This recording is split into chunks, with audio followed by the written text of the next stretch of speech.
ഷസാപ്പാറോയിൽ Chandrapini LP English medium സ്കൂളിലെ 1ാം class വിദ്യാർത്ഥിനി.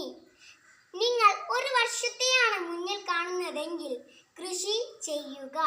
10 വർഷത്തെയാണ് മുന്നിൽ കാണുന്നതെങ്കിൽ ഒരു വൃക്ഷം നടുക. ഇനി ഒരു നൂറ്റാണ്ടിനെയാണ് മുന്നിൽ കാണുന്നതെങ്കിൽ കുട്ടികളെ നന്നായി വളർത്തുക. ജവഹർലാൽ നെഹ്റു. മാനസദസ്സിന് നമസ്കാരം. ഇന്ന് ശിശുദിനം. പണ്ഡിറ്റ് ജവഹർലാൽ നെഹ്റുവിന്റെ ജന്മദിനം.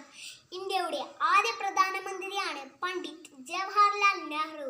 ലോകം മുഴുവനും ആദരിക്കുന്ന നേതാവ്. മോത്തിലാൽ നെഹ്റുവിന്റെയും സ്വരൂപ് റാണിയുടെയും പുത്രനായി 1869 നവംബർ 14-നാണ് നെഹ്റു ജനിച്ചത്.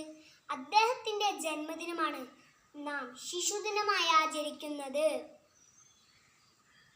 നൂറ്റാണ്ടുകൾ നമ്മെ അടക്കി ഭരിച്ച ബ്രിട്ടീഷുകാരിൽ നിന്നും മോചനം നേടിത്തന്ന സ്വാതന്ത്ര്യ സമര സേനാനികളിൽ പ്രമുഖൻ.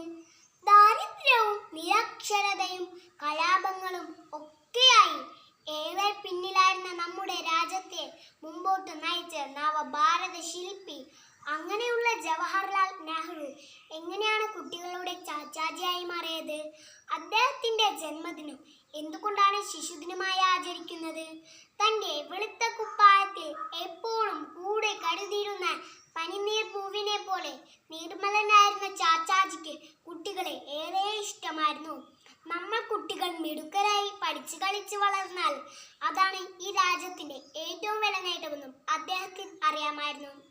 അതുകൊണ്ട് തന്നെ എത്ര തിരക്കിനിടയിലും കുട്ടികളോടൊത്ത് ചെലവഴിക്കാനും സംസാരിക്കാനും അവർക്ക് നല്ല നല്ല സമ്മാനങ്ങൾ വാങ്ങിച്ചു കൊടുക്കാനും അദ്ദേഹം എപ്പോഴും ശ്രമിച്ചിരുന്നു. ഇന്ന് ലോകത്ത് ഒരുപാട് കുട്ടികൾക്ക് വിദ്യാഭ്യാസം നിഷേധിക്കപ്പെടുന്നുണ്ട്. നമ്മുടെ നാട്ടിൽ നിന്ന് പോലും കുട്ടികൾ ചൂഷണം ചെയ്യപ്പെടുന്ന എത്ര വാർത്തകളാണ് വരുന്നത്. ഈ ശിശുദിനത്തിൽ ലോകമെമ്പാടുമുള്ള കുട്ടികളെ കുറിച്ച് അവരുടെ അവകാശങ്ങളെ കുറിച്ച് നമ്മൾ ബോധവാന്മാരാകണം.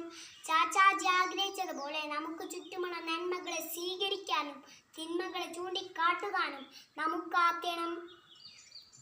ഭാരതം ലോകത്തിന് സംഭാവന നൽകിയ ആ മഹത് വ്യക്തിയെ ഒന്നുകൂടി ഓർത്തുകൊണ്ട് നിർത്തട്ടെ. എല്ലാവർക്കും എൻ്റെ ശിശുദിനാശംസകൾ. നന്ദി. ജയ് ജയ് ചാച്ചാജി.